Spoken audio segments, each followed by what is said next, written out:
mula sa 702 DZAS, Agapay ng Sambayanan. Narito na ang programang mag-uugnay sa iyo tungo sa wastong kamalayan sa batas. Praktikal na talakayan ng mga alituntunin at balitaktakang may kaugnayan sa mga patakaran ng bayan. Kinilala sa Golden Dove Awards bilang Best Documentary Program.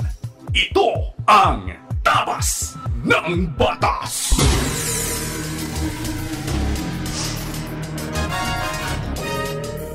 Isang magandang Sabado ng umaga sa inyong lahat. Kayo po na nakikinig sa anumang bahagi ng Pilipinas, Luzon, Visayas at Mindanao.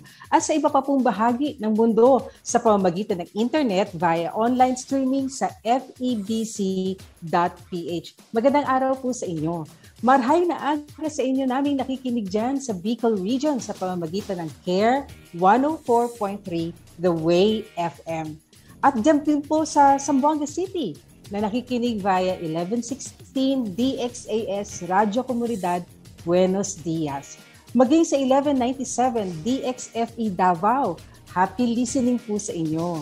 At napapakinggan din pala tayo sa 1062 DXKI, your friendly voice sa Coronadal City. Kaya naman, binabati rin namin ang lahat na nakikinig sa City of Coronadal sa South Cotabato. At of course, sa inyo rin na naririto sa Metro Manila na walang sawang nakatutok tuwing Sabado ng umaga, magandang umaga po sa inyong lahat. Ito po ang programang Tabas ng Batas dito po sa inyong paboritong himpilan, 702 DZAS, FEBC Radio TV. Miyembro po tayo ng KBP o ang kapisanan ng mga broadcaster ng Pilipinas at napapakinggan po sa FEBC Radio TV at napapanood naman sa Facebook Live at YouTube channel ng 702 DZAS, FEBC Radio TV, and simulcast sa ating pong partner television sa Channel 185 sa GCTV. Kami po ang inyong kakampi sa batas tuwing Sabado ng umaga. Ako po ang inyong kapatid na si Secretary Attorney Jeremiah Belhica. At ako naman po si Atty. Chona Cruz Gonzales. Bumabati po kami sa inyo ng isang pinagpalang araw sa inyong lahat. Sa punto pong ito, nais naman nating pasalamatan ng ating pong mga kaagapay na patuloy nating nakakapartner po sa ministry ng FEBC.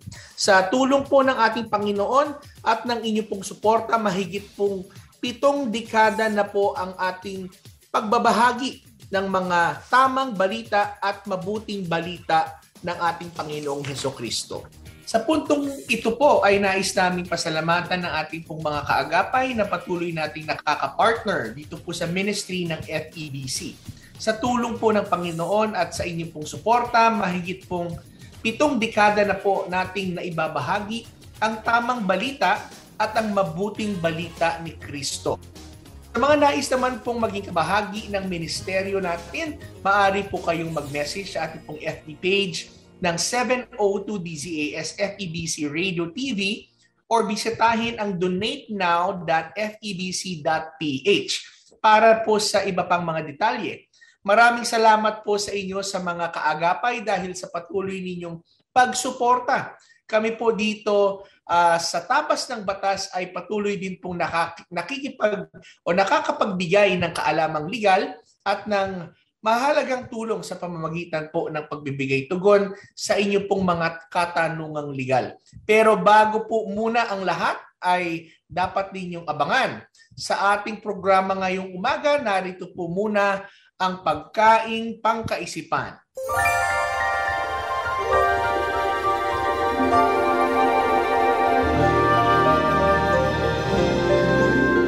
Mula po sa aklat ng unang Juan 5:14 sa Magandang Balita Biblia, ang sabi po, may lakas loob tayong lumapit sa Kanya dahil alam nating ibibigay Niya ang anumang hingin natin kung ito'y naaayon sa Kanyang kalooban.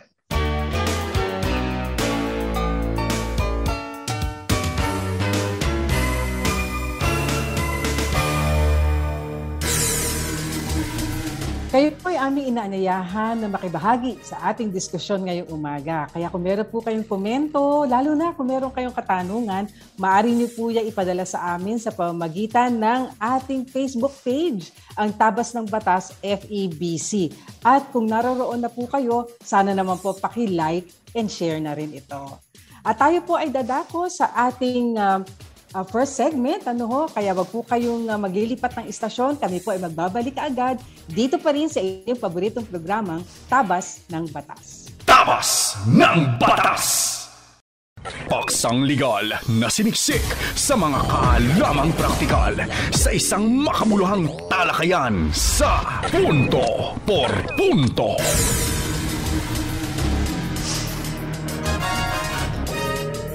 Okay, so nagbabalik po ang Tabas ng Batas at kami po ang inyong mga kakampi sa batas ngayong umaga. Ako po si Secretary Attorney Jeremiah Bellica. At ako naman po si Attorney Chona Cruz Gonzales. At ngayon ay nasa punto per punto segment na tayo. Kaya ano ba ang pag-uusapan nating batas ngayon, Attorney Maya? Nako, talagang Attorney Chona, siguro nararapat lang na pag-usapan natin sa unang pagkakataon ko dito ang Republic Act 11032 or ang Ease of Doing Business and Efficient Government Service Delivery Act of malapit na malapit sa puso mo yan. Nako, parang napapanaginipan ka rin ito. At napakahalaga ng batas na yan, kaya't napaka-timely na ngayon ay mapag-usapan natin yan. Tama po, dahil alam niyo po, ang batas na ito ay tinatawag na landmark legislation o yung tinatawag na isa sa mga ipinasa po ng Kongreso na it's really touted na magkaroon ng maganda at maayos na impact sa pagpapadali ng serbisyong gobyerno at pagpapasimple rin ng mga proseso sa pamahalaan. Paglaban sa tinatawag nating red tape, attorney. Yes. Kaya yan ang objective talaga ng batas na ito. At napakaganda, kung hindi mo na itatanong, kami ang isa sa nagsulong principal authors kami ng anti-red tape, ng nasa mababang kapulungan. At napakaganda na ikaw ang nailagay para naman magpatupad nitong batas ito. Kaya bigyan mo na kami ng mga impormasyon na may kinalaman sa batas at paano ba ito makakatulong dito sa ating mga tagapakinig at sa mga kababayan natin? Ako, kailangan maintindihan muna natin talaga na ano ba ang nilalabanan ng batas na to at ano ang gusto na to mangyari. No? Noong 2007 kasi, attorney, meron na ho tayong tinatawag na Anti-Red Tape Act. Subalit sa pagpasok po na itong administrasyon po ni Pangulong Duterte, ay nagsulong po ang Congress ng amendment doon po sa 2007 na Anti-Red Tape Act. Ito na nga po yung EODB EGSD law o yung Ease of Doing Business and Efficient Government Service Delivery Act of 2018 na kung saan mas pinalakas ang enforcement function, ibig sabihin mas pinabigat ang penalty sa mga violators, pero nagbigay din ng matindi at magandang emphasis dun sa empowerment function, ibig sabihin yung streamlining at re-engineering ng mga serbisyo sa gobyerno. Mm-hmm. So, at higit pa riyan ay nagtaguyod ng panibagong ahensya. Ito na nga yung aming ahensya, ang Anti-Red Tape Authority. No? So dalawa ang functions talaga, attorney, ng ARTA, at na binibigay ng batas. Ito yung empowerment function na kung saan kami tumutulong na sa government agencies na pasimplihin ang kanilang mga proseso, streamline at re-engineer, at even mag-automate sila. At yung pangalawang function naman, ito naman yung medyo pagbabaston at pagdidisiplinarya. No? Ito yung enforcement function na kung saan kami naman ay nag-iimbestiga at nagpa-file ng kaso kung kinakailangan. Kasama na rin dyan yung entrapment operations. So maraming mga provisions na maganda dito sa bagong batas na to. Ang isa na riyan is yung pagbibigay ng prescribed processing time sa lahat ng government transaction. 3 days, 7 days, or 20 days. Ito yung magic number niya. 3, 7, and 20. Simple transaction, 3 days. Kung complex transaction, 7 days. at yung highly technical transaction ay 20 days. Pag hindi ho na-actionan ng ahensya sa kabila na kumpleto na ang iyong requirements at bayad na, automatically approved by operation of law na ang iyong application. At maaari pang makasuhan yung ahensya o yung tao doon sa ahensya na nang-ipit ng iyong papel. So ilan lamang yan, attorney, sa mga salient features ng ating batas? Alam mo, malaking tulong yan na ibahagi mo sa amin, lalo na nga bilang secretary ng ARTA. Kasi ang mga kababayan natin, lagi na lang sila nagkakaroon ng ideya na, naku, kung kukuha ako ng dokumento sa ahensya ng pamahalaan, ang tagal. At ang laki ng bayad, di ba nagkakaroon sila ng ganyang impresyon? At napakaganda na binanggit mo na ito ay merong kalakip na ngayon na panahon lang na kanilang hihintayin para sabihin na approve na or kailangan nang i-release sa kanilang dokumento.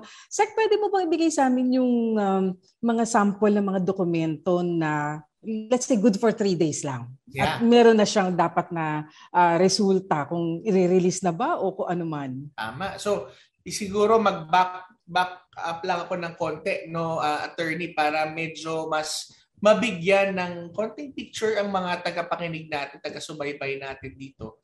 Ang unang-una na iyong hahanapin sa isang government agency kapag ikay pumasok sa kanilang opisina ay yung tinatawag na Citizens Charter, no? Yung Citizens Charter kasi, ito yung tinatawag na charter o yung listahan ng taong bayan, no? Listahan ng taong bayan para malaman mo kung ano lang ang pwedeng hingin sa iyo, ano ang requirements, ano yung mga serbisyo ng ahensya na yan. Inihahalin tulad ko ito, attorney, sa isang menu sa isang restaurant. Kung papunta ka sa isang restaurant, nakakatawa naman na walang menu ang restaurant na yan. Very basic.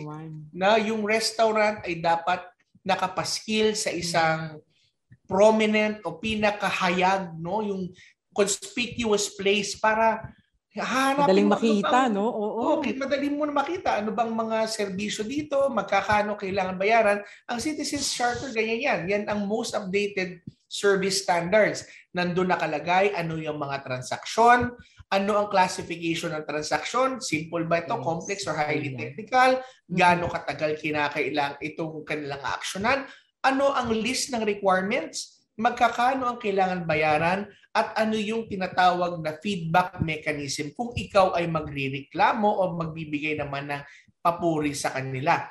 Ito yung sinasabi natin, attorney, na listahan na dapat nakapaskil na hindi nila pwedeng dagdagan. Kasi kapag dinagdagan po nila yan, violation na po yan ng ating batas. Kung dinagdagan nila yung requirements na wala naman dun sa Citizens Charter, dinagdagan mo nila yung babayaran na wala naman sa Citizens Charter, at hindi ho sila tumalima doon sa prescribed processing time sa kabila na kompleto mo na yung mga requirements at yung mga bayarin. So, kaya ko lagi itong pinapaliwanag, attorney, congresswoman, kasi yan ay para sa benepisyo ng taong bayan at depensa din ng ahensya yan kung sakaling merong makulit sa kanila na sasabihin na ilabas mo na yung papel, i-approvehan mo na yan, sinabi ng ARTA, approve na yan. Sandali, sasabihin lang, balik nga tayo dun sa ating listahan. Kulang ka pa, hindi mo pa binayaran. So, it goes both ways. So, yung makikita natin doon sa kanilang Citizens Charter, babalik ako doon sa iyong katanungan kanina, attorney, doon mo makikita kung ito ay ministerial lamang ang transaction. Simple transaction lang yan. 3 working days lang yan. Kung ito'y kailangan ng konting analysis, ilalagay din nila yan dyan. 7 working days lang yan. Kung ito ay involving public health, public safety, public order, tsaka involving public morals, pwede yung 20 working days. Sabi ho ng batas, sabihin nila na within the processing time, pwede ho nilang i-approve or pwede nilang i-deny. No? Hindi naman ho natin sinasabi na lahat kailangan aprobahan. Pero lahat kinakailangan aksyonan. Kasi lagi ko nga sinasabi, attorney, mas mabuti ang aplikasyon na dininay kesa sa aplikasyon na inupuan. Tama. At ito ngayon ang magiging kasiguruhan ng ating mga kababayan na talagang ma-actionan yung kanilang mga request sa mga government agencies. At hindi mo na kailangan ng fixer. Hindi na kailangan yan. Alam niyo po. Yes. At alam mo kasi napapamahal ang mga kababayan natin dyan. Kaya, oo. At wag po tayong maghahanap ng fixer. Alam mo kasi nakakalungkot na attorney minsan, hindi pa tayo nagsisimula sa aplikasyon natin sa isang ahensya. O unang tanong natin, pare, mare, may kakilala ka ba dyan? Yes. No? So, nagiging parte tayo minsan. Kasi, yun nga, no? So, it's sabi nga natin, corruption always is a two-way street. So, wag po tayong magto-tolerate sa kanila.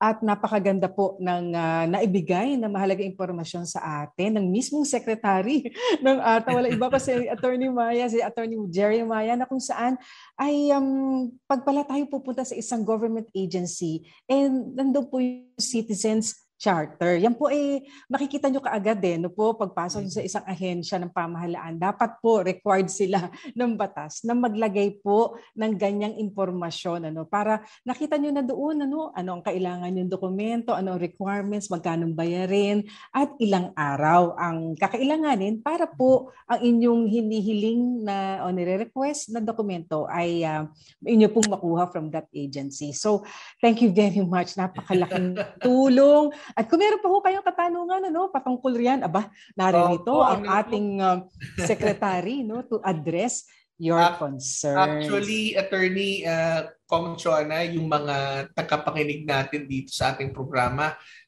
pwede ho kayong kumontak sa ARTA kapag kayo po mayroong mga problema. Actually, nakaantabay yung ating mga complaints officers, so ating mga public assistance office ng ARTA para kung meron silang mga gustong idulog na mga hinaing naipit na papel, hindi na aksyonan, at kung meron man fixer, pwede ho ninyong i-report at kami naman po ang tutulong na malinis po ang mga lugar na yan. Nako, kaya samantalahin na po ninyo ang pagkakataon. Hindi po kayo nagkamali ng pagtutok sa tabas ng batas ngayong araw na ito sapagkat hindi lang impormasyon, kundi may action pa. Kaya kung meron po kayong mga kailangan malaman, ay pwede nilang bisitahin ang website, Sec? Pwede po. Pwede.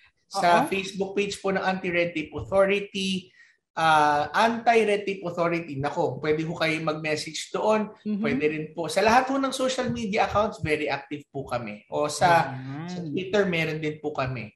Ayan. So, i-avail na po natin yan, ang ARTA Facebook or Twitter o lahat ng social media platforms, naroroon po ang ARTA. At tayo po ay magpo-pause for a break.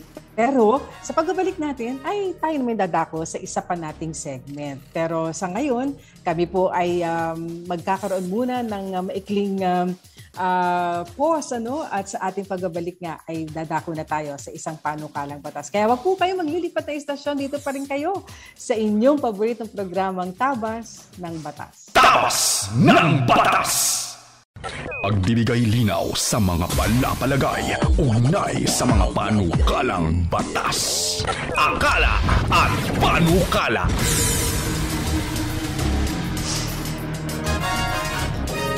Alright, so nagbabalik po tayo sa ating pong Tabas ng Batas at kami po ang inyong kakampi sa batas. Na ngayong umaga kasama po ninyo ako po si Secretary Attorney Jeremiah Belica. At ako naman po si Attorney Chona Cruz Gonzales. At dito sa ating Akala at Panukala segment, bigyan naman natin ng daan ang isang ipinapanukalang batas sa Senado. Ito ang Senate Bill 2511. Ito may kinalaman sa mental health, 'di ba? Marami talagang mga kababayan natin may problema, may mental health issues dahil nga sa pandemya. At itong panukalang batas na ito ay binigyan ng title na An Act Amending Republic Act 11036, otherwise known as the Mental Health Act. So, meron na na batas patungkol dito pero may nais na amyendahan. Kaya tingnan natin, sabi sa explanatory note, ito ay isang service ngayon na kinakailangan na i-provide ng government dahil nga alam naman natin Sec, na ang batas ay sumusunod doon sa napapanahon o doon sa kailangan ng panahon. Very dynamic. Kaya sabi rin dito sa pagpapatuloy, in a fast-changing world plagued with sickness, pandemic, stress, and inevitable economic fluctuations, one can barely manage to survive. Di ba, Sek, naalala mo, lalo na nung nagsisimula ang lockdown ng 2020, siyempre bago lahat sa atin yun, na merong ganitong sakit na hindi mo alam kung ano ang magiging epekto talaga dahil wala pa naman ding vaccine at that time at talagang may fear at talagang may anxiety. Kaya nabanggit dito na naka-tie up din yung mental health issues dito sa COVID pandemic. Kaya ang sabi pa rin ng USA, 1 of 3 patients, COVID-19 patients in the Philippines was diagnosed with a mental health condition within 6 months of testing positive for COVID-19. Kasi nga, hindi mo naman alam kung ito ba magpo-progress into something serious. Although alam naman natin na mataas ang percentage na asymptomatic or moderate, pero di ba, Sek, marami tayong kilala na di ba, na namatay na nga dahil sa sakit na ito. At hindi ba, mga kilala natin personally. Kaya mapapaisip ka rin na ako, ano bang epekto talaga nito? Tama yan. Tsaka yung pandemic, maalala natin na kung na ang apektado when it comes to mental health, hindi lang yung nagkasakit. Pati yung mga kasamaan sa bahay, pati yung mga, lalo na yung mga nag-alaga, at yung mga namatayan. At sa nakakalungkot man na ikwento, pero sa amin lang siguro 3 o 4 last year ang pumanaw dahil sa COVID sa aming pamilya. And it's kung wala talaga ang grasya ng Panginoon talaga, siguro hindi natin alam kung paano natin mapagtatagumpayan ang mga bagay na yan. And in fact, even the Word of God really reminded us na talaga ang labanan talaga ay talagang nasa isipan, It's the battlefield is really in the mind. So kaya napapanahon na mapag-usapan talaga at ina-address talaga at sinasabi nga na inaamyendahan ang batas na ito para mas mapagtibay pa talaga yung ating pangangalaga sa mental health ng mga kababayan natin. Sa ring layunin nitong panukalang batas na ito ay mawala rin ba yung stigma na pag-mental health issue kasi ang isang tao alam mo na lagi sabihin na baliw ba yan o hindi ba merong hindi magandang connotation samantalang kung isang tao nga naman ay merong heart ailment o may COVID-19 siya, hindi mo, di ba, walang nambubuli o mambabash dyan o walang stigma yan. Kasi may sakit di ba, ganun din naman ng mental health problem.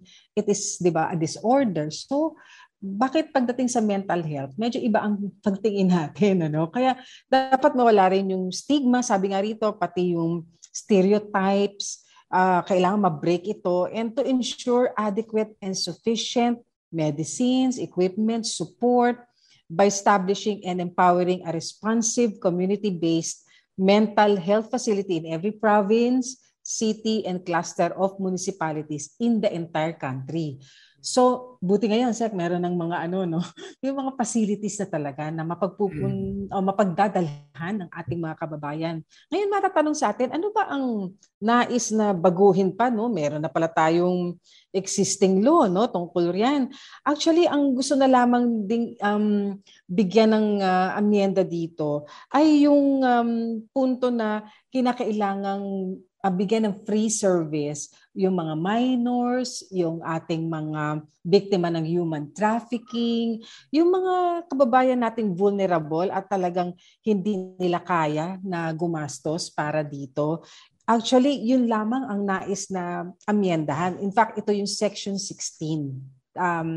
Mababasahin lang natin yung amendment. Sabi, provided that where the resident of the province or municipality is homeless, victim of domestic violence or trafficking or a minor, he shall be given priority in the availment of services, provided further that the parent or duly designated and appointed representative of the minor shall be present or must be given consent during the availment of services. At salamat na lang din na merong gantong ayuda sa pamamagitan ng batas. No, although alam naman natin na may hangganan din ng batas, at salamat na banggit mo kanina, Seknam. Siyempre, Panginoon pa rin talaga ang magtatawid sa atin sa ganitong napakahirap na sitwasyon. At subalit nakakatuwa rin naman na nagre-responde, no, ang ating mga legislators na tugunan din yung mga ganitong sitwasyon. Lalo na kung ang kailangang tulungan ay ang mga vulnerable sector. Yes. Kung actually, gusto ko rin sabihin na napakahalaga ng role ng simbahan sa restoration ng mental health. And we have to also understand na sa saligang batas natin mismo ay inaanyayahan ang lahat ng mga sektor ng pamahalaan at sektor ng ating lipunan, kasama na ang religious sector, na tumulong talaga sa pagtataguyod ng ating bansa. At sino pa ang talagang merong panawagan na talagang kumalinga sa anumang sabihin natin na galos at sugat na tinamo sa isipan, sa puso, psychologically. Pero ang ating mga sabi nga mga ngaral ng salita ng Diyos at ang mga counselors natin, Christian counselors, this is actually a very good opportunity for us to really reach out to the needs of the people. Hindi lang yung physical, hindi lang yung pagbibigay ng ayuda, pagbibigay ng pagkain o ng pera, pero yung mga pagkain talaga sa kaluluwa.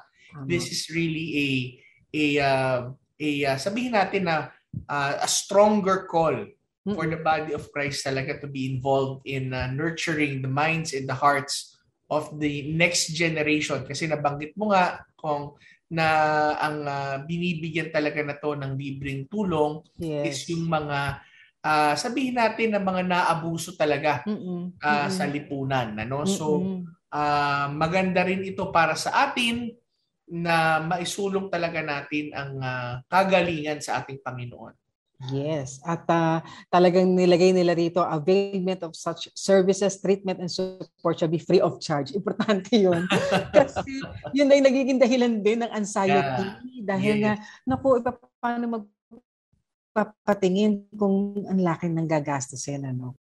Tayo po magpo-pause for a break at sa ating pagbabalik, ito na pinakihintay na lahat, ang Payo de Asunto segment kung saan tutugunan na po natin ang inyong mga katanungang ipinadala sa ating programa. Kaya wag po kayo maglilipat ng istasyon, kami po ay magbabalik agad dito pa rin sa inyong paboritong programang Tabas ng Batas. Tabas ng Batas!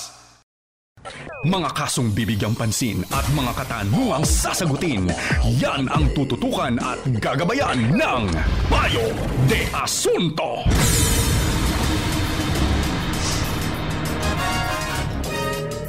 Alright, so atin pong bibigyan ng mas mahabang oras ngayong Sabado ang atin pong blockbuster segment na Payo de Asunto, kung saan bibigyan pong kasagutan at susubukan ho namin sagutin ang inyong pong mga katanungang legal. Ayan. So, ito na ang unang katanungan, ano?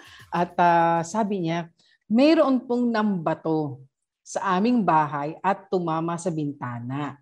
Wala pong nasaktan, pero nabasag ang salamin ng aming bintana. Napagawa naman namin ito bago namin nalaman kung sino ang nambato sa bahay. Kaya nagharap po kami sa barangay. Ano po ang pwede naming ikaso sa kanila? Alam mo, Sek, ito ang kagandahan ng katarungan pambarangay law, di ba? Kasi andyan yung first line of defense, ika nga, na since magkakapit-bahay, marahil ito, no? At merong gantong sitwasyon, dinulog nila sa barangay. At alam naman natin na ang barangay, ang nangunguna at may mandato na tulungan yung mga partido na pwedeng pagkasunduin, no, na baka naman maaaring magkaroon ng amicable settlement na lamang at kung may nasira, edi baka pwedeng bayaran na lamang yung danyos. Kasi magkakapit-bahay ito eh. So iniiwasan natin magkaroon ng malalang sitwasyon, ano? At mula doon ay kung hindi man mapapag-ayos, doon lang sila mabibigyan ng certification to file action. Yeah. At maganda ma-explore nila, no? Yung Tama. Yung bang ang tawag dito, yung opportunity para sila ay magkaayos sa barangay. Tama, kasi titingnan mo rin yan na Attorney Kong Shona, gaano kalaki ba yung nasira, magkano ba yung nasira, at mamaya yung pagtuloy mo sa kaso ay mas malaki pang gastusin mo kaysa sa at yung mental anguish pa na pinag-uusapan natin kanina dahil hindi kayo magkasundo nung kapitbahay mo. Pero nabanggit rin kasi niya dito sa katanungan niya, ano daw yung mga maaring maikaso kasi dyan. Depende kasi kung ito ba'y sinasadya o for example, binato kayo talaga at talagang binato niya para intentional, no? Intentional na parang sirain, no? Parang malicious mischief ay maaaring maging kaso yan kasi sinadyang basagin, sirain yung gamit at ito ay naging successful naman. So kahit na ipagawa na yung salamin, nagawa na rin yung pambabasag. Ngayon kung ito ay talagang ginagawa para mang-asar, no? Tinatawag ng mang-inis, pwede rin yan maging unjust vexation na tinatawag. Pero maliliit na kaso ito, Attorney Kong Shona. Kaya nga kung magkaayos na kayo sa barangay, total magkakapit-bahay yan. Baka pwedeng no? Doon na lang pag-usapan? Doon na lang pag-usapan. Ano? Baka naman maayos na yan sa isang masarap na hapunan na sagot na lang nung nakabasag. Iyan. At actually madaling sabihin kasi, no, na ito ang kaso, ito ang pwede, no? But nandito tayo para bigyan din ng perspektibo ang ating mga listeners na syempre lagi ang prioridad natin is to buy peace, no? At bagamat meron kayong karapatan, pero may mga pagkakataong baka pwedeng pag-usapan at maiayos na lamang doon.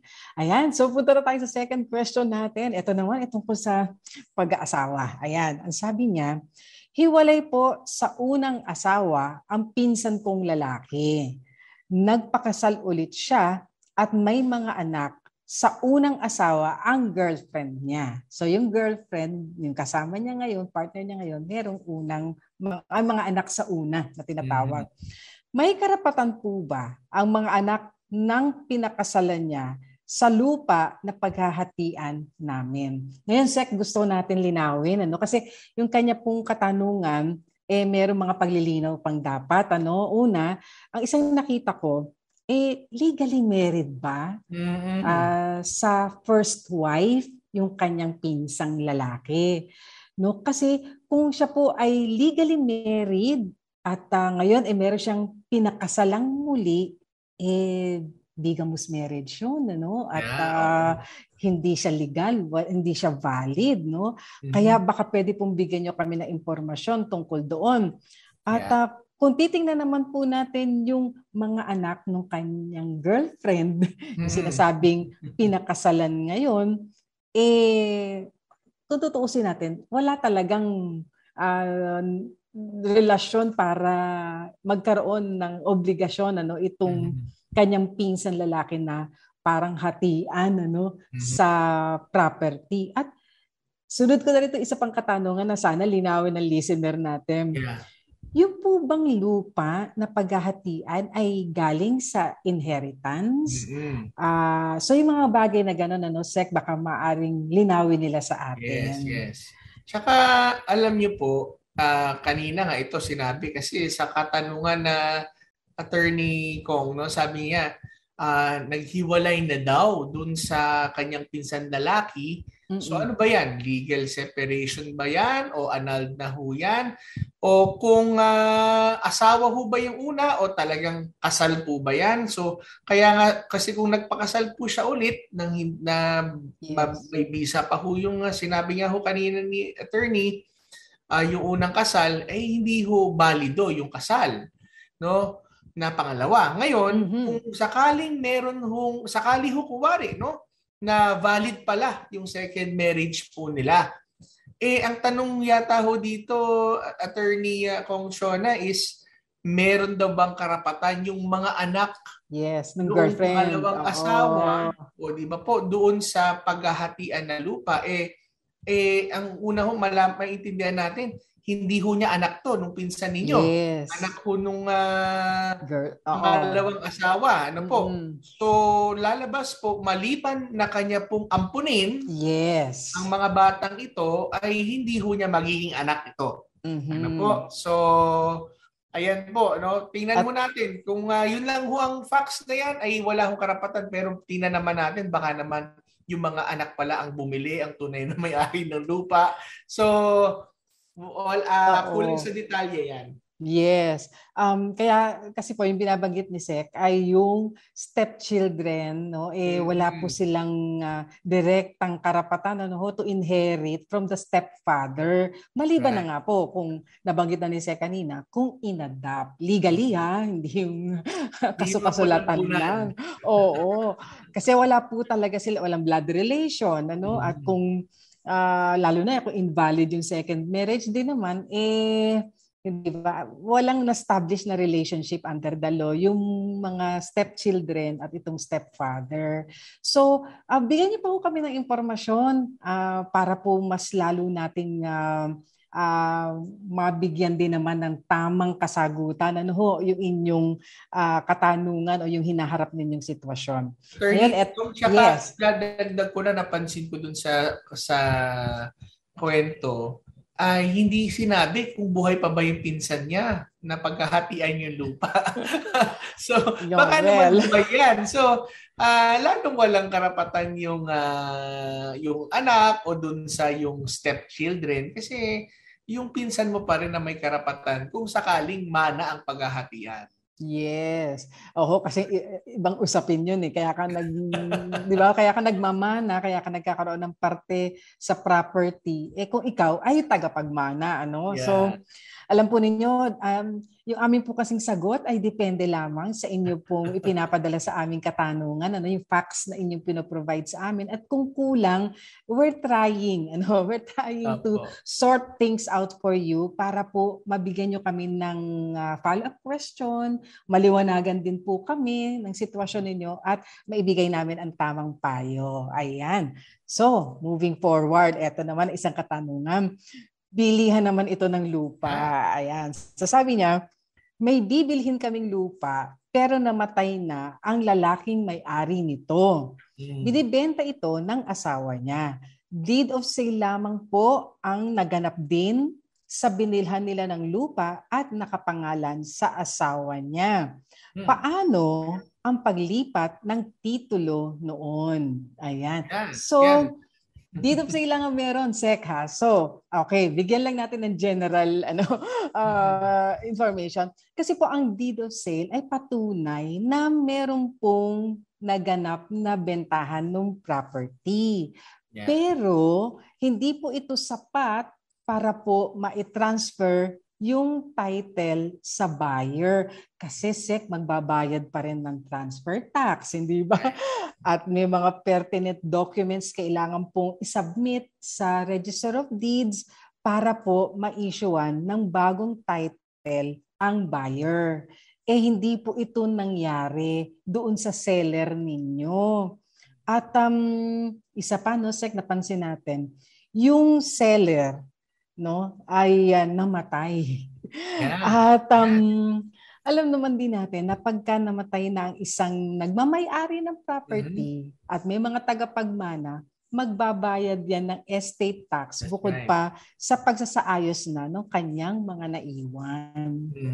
Tama. Kaya nga titingnan po natin kasi merong isang factor na mahalaga dito hindi nabanggit, Mhm. Attorney Kong, Shona, kung meron bang anak itong mag-asawa na ito. Kasi Oo. kapag namatay po ang isa sa mag-asawa, yung kanila pong ari-arian, kasi let's assume na ito pong nung nabili po itong lupa na ito at they are under the regime na tinatawag na absolute community of property, ang property po nito, ang lupa po na ito ay pagmamay-ari nilang dalawang Mm-mm. mag-asawa. Yes. Regardless na kung ang lupa po ay nakapangalan or ang deed of sale ay nakapangalan lamang sa iisang asawa. Mhm. Kasi ho, by operation of law, automatic po yan. Kung ano po ang iyong pag-ari-arian, ay nagiging ari-arian ninyong mag-asawa. Yes. So kung namatay po si lalaki, yung kanya pong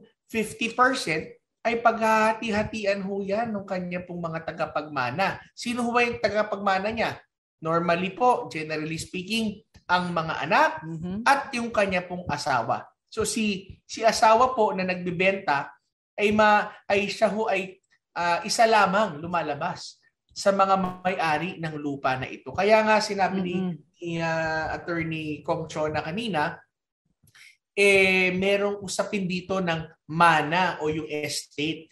No, ibig sabihin, baka naman wala pang extrajudicial settlement of estate, Yes. magpapamilya, dapat nakasama rin po ito kung ililipat o ibibenta po ang lupa po sa inyo. At napakaganda din na kanyang itinanong muna sa atin. Bago sila, di ba, nakipagsara ng usapan. Opo. Kasi sabi niya may bibilhin. So, hindi pa. Kinukonsidera pala nila. Kasi po, mahirap po kasi kung nakapagbayad na kayo at saka ninyo nalaman na, o saka kayo nagtanong. Kasi po, alam niyo, isang bagay, hindi ho natin may iwasan magbayad ng taxes. Tama. Transfer tax, estate tax. Hindi po kayo makakapagpalipat ng 'di ba ng titulo ng property sa inyong bumibili kung yung po nagbebenta sa inyo hindi nila nabayaran yung transfer tax, hindi po nila nabayaran yung estate tax. Yeah. Hindi po nila maisa sa katuparan ang paglilipat sa inyo ng property. Kaya po maililipat pero kailangan pong 'di ba? Kailangan i-settle muna nung seller itong mga issue no ng taxes. Oo, kaya medyo alam niyo po attorney, ang isa sa pinaka-basic na dapat nating ginagawa talaga pag tayo nagtatransact sa lupa ay puntahan po natin yung Register of Deeds na kung saan yung lupa nandoon ho nakasituate para makahingi ho tayo ng certified true copy doon ho sa Register of Deeds. Makikita mo doon, baka naman yung lupa na yan, kaya deed of sale lang ang pinapakita sa iyo, hindi pa ho nakapangalan dun sa... isa pa yan. O kaya yung nagbenta ho dun sa binibilhan mo, ay wala rin ho dun sa pangalan niya yung lupa. Mm-hmm. So, ang question kasi is paano ang paglipat ng titulo? Ay, yun ho ang step 1. Alamin ho natin kung sino po ang registered owner po ng lupa na yan. Doon ho ninyo sisimulan ang pag-trace back po ninyo kung ano po ang prosesong kailangan. At yung bahagi na yan ng pag-investigate, pag-verify, yan po ay due diligence. Yan po yung tinatawag naming due diligence na tama mo yan. Oo, na kayo po nabibili ng property, i-check po muna ninyo. Ayan. So, Register of Deeds. Yes. Register of Deeds, i-check po muna at maging sa tax assessor's office. Baka hindi rin bayad ang mga amilyar. So, yan po. Balikan nyo kami pagka meron na po kayong na confirm sa inyong pagre-research. Ayan. Ito pang isang katanungan. Ito naman ay may kinalaman sa kaso na pwede raw isampa kapag sobra ang singil sa loan ng isang lending company.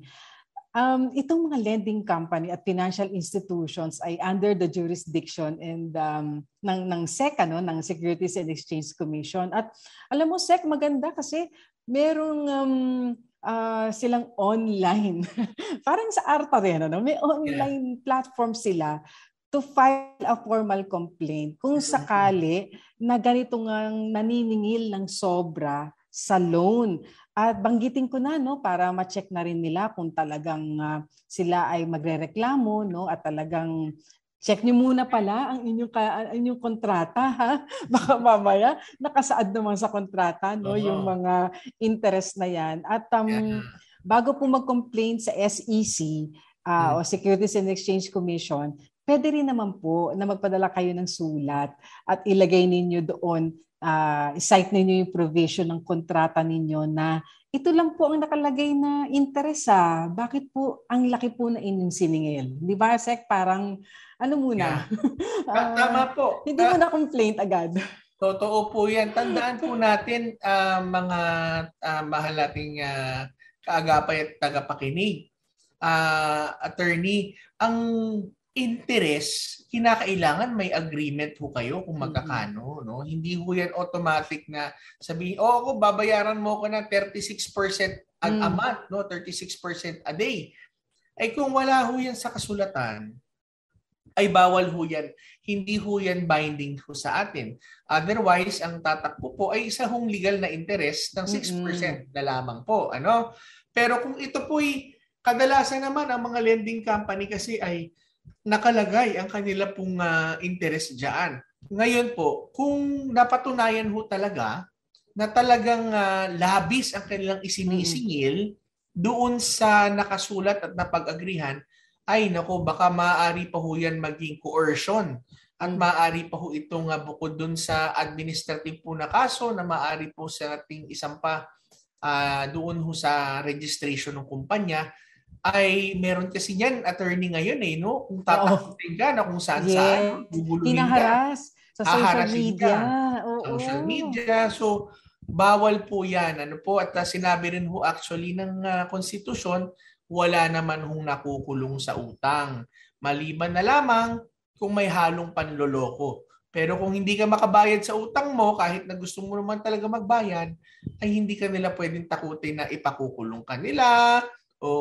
Ayan po, So, tingnan ho natin at kung meron hong mga panggugulo o panghaharas, Naalala ko nga, attorney, na nabanggit nga ho sa amin nung isa sa mga meeting ko sa SEC na napakadami nga daw nilang nakukuhang reklamo ngayon sa kanyang klaseng mga tinatawag nila mga shark loans, tinatawag. Yes. Oo. At bagamat syempre ang atin namang mga kababayan na nagkaroon ng obligasyon, syempre naroon naman yung inyong desire na yun naman ay i-comply din, bayaran din kaya nga lamang dahil nga parang sobra-sobra naman yung ipinatong dito ayon sa kanyang pagkakalahad sa atin, meron po kayong mga gagawa under the law, nabanggit na po ni Sec yung mga pwedeng ikaso. At kung administratibo naman po, bisitahin po ninyo ang website ng SEC, ang www.sec.gov.ph. At makikita nyo na po doon kung paano po kayo makapaghahain ng reklamo dito sa lending company. Ayan, siguro paraanin natin ang isang katanungan na lang. Sabi niya, in-exclude po ang mga lote namin at hindi nakautang sa social housing. Direct buying na po kami sa landowner. Tinanggal po kaming member ng Homeowners Association. Ngayon, pinipilit kaming singilin ng HOA sa mga open space sa kalsada at tinatakot na di paparaanin. Dapat ba kaming magbayad sa open space? Ngayon, Sec, pag tinignan natin ang RA 9904, Section 22A, nakalagay roon na it is unlawful for any person to compel a homeowner to join the Homeowners Association. Of course, may exception yan. Kung may kontrata, etc. Pero basically, yan ang rule, yan ang batas. Hindi ka pwedeng pilitin na sumama, makianib sa isang Homeowners Association. So, pwede kang hindi miyembro niyan. But, the same law provides that homeowners will have the right to enjoy the basic community services and facilities provided they pay the necessary fees and other charges.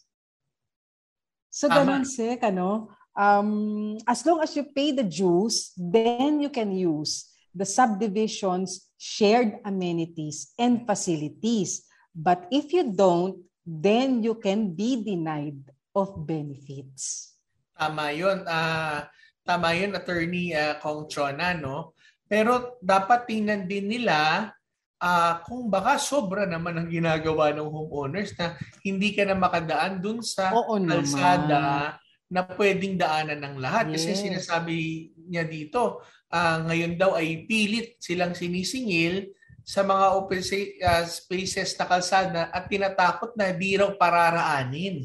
So, teka muna, kung dadaan ka lang at di mo naman gagamitin siguro yung katulad kalsada naman yan, ano? So, hindi mo naman gagamitin na para ikaw ay mag-party, para ikaw ay mag-swimming, yung mga common areas, ay baka labis din ho ang interpretasyon po ng Homeowners Association po dyan. So, tama ho, no? Nabanggit nyo nga ho, Attorney Kong Chona, na hindi sila required na sumama sa Homeowners Association. Kaso lang nga, yung mga serbisyo na natatanggap ng bawat Homeowner Association members ay hindi rin nila naman ito matatanggap. Ano po? Kung gusto mong gamitin yung common space ng lahat na kasama naman sa amenities, hindi mo natin yan magagamit. Pero yung tingin ko, yung dapat dadaanan, yun ang sigurong gusto ko lang malaman. Ano pa yung dadaanan? Yung kalsada ba ayaw ka padaanin kasi hindi ka nagbabayad? Baka sobra. Maaari rin sila magtanong nito, attorney, sa DSUD, no? Sa Department of DSUD, sa Department of Human Settlements and Urban Development, na sila na ang nag-absorb ng dating HLURB. Na meron din silang opisina dyan para sa mga HOA o Homeowners Association. Nako, yan ang isa sa mga napaka-aktibo na opisina o division sa HLURB o sa DSUD dahil napakadami talaga mga issues pagdating sa homeowners and mga may-ari ho ng lupa. Yes. Naku, sayang at yan na lamang oras na lalabi sa ating Payo de Asunto segment. Kung di nyo napakinggan ang ating mga naging kasagutan, pwede nyo balikan ang ating naging talakayan. Balik po kayo dito. Kumbaga, imumove mo lang slider mula sa umpisa at pa rin sa ating Tabas ng Batas FEBC Facebook page. Ngayon, maaari na tayong dumako sa ating prayer time. Sec, paki-lead na tayo in prayer. Sige ho, tayo'y manalangin. Panginoon, kami po'y nagpapasalamat sa isa na naman pong programa na naidulot at naihatid po dito sa Tabas ng Batas. We know, God, that your word, you as King, your word is law, and your law, Lord God, would always prevail. And we thank you, Lord God, that your law brings life, and your life brings abundance, Lord. Sa bawat isa pong aming nakikinig sa amin, pagpalain niyo sila, abutin niyo po sila sa mga may sakit, kagalingan, O Diyos, sa mga po nagdarahop at nalulungkot, kaaliwan. Muli, Panginoon, ikaw po ang siyang tapat na saserdote at ikaw rin, Lord God, ang amin pong righteous judge. Yes. And we thank you that your throne is founded upon righteousness and justice. Sa iyo po namin ibinabalik ang lahat ng kapurihan sa matamis sa pangalan ng aming Panginoong Jesus. Amen. Amen. Okay, so salamat po kaibigan sa inyong pong pagsama dito sa aming programa Tabas ng Batas, dito po sa himpilan ng radyo 702 DZAS FEBC Radio TV. Ito po ang programang Tabas ng Batas na napakinggan sa FEBC Radio TV at napapanood naman po sa Facebook Live at YouTube channel ng 702 DZAS FEBC Radio TV. Gayon din sa channel 185 ng GCTV. Kung meron kayong batas na nais mapag-usapan dito sa ating programa, maaari niyo po ipadala ang inyong suggestion sa ating Facebook page, ang Tabas ng Batas, FEBC. Kami po ang inyong kakampi sa batas tuwing Sabado ng umaga. Ako po si Secretary Attorney Jeremiah Belhica. At ako naman si Atty. Chona Cruz Gonzales na nag-aanyaya sa inyo na samahan kami sa susunod na Sabado sa parehong oras at timpilan. Kaya't lagi nating tatandaan, kung uunawain at susundin, Kakampi mo ang batas. Nais po naming makarinig mula sa inyo para sa mga kuro-kuro, mungkahi o mga bagay na nais ibahagi sa palatuntunang iyong napakinggan, sumulat lamang sa 702 DZAS, Agapay ng Sambayanan, 1 Corporate Center, 46th floor, Doña Julia Vargas Avenue, corner Meralco Avenue, Ortigas Center, 1605, Pasig City. O mag-email sa dzas info@febc.ph.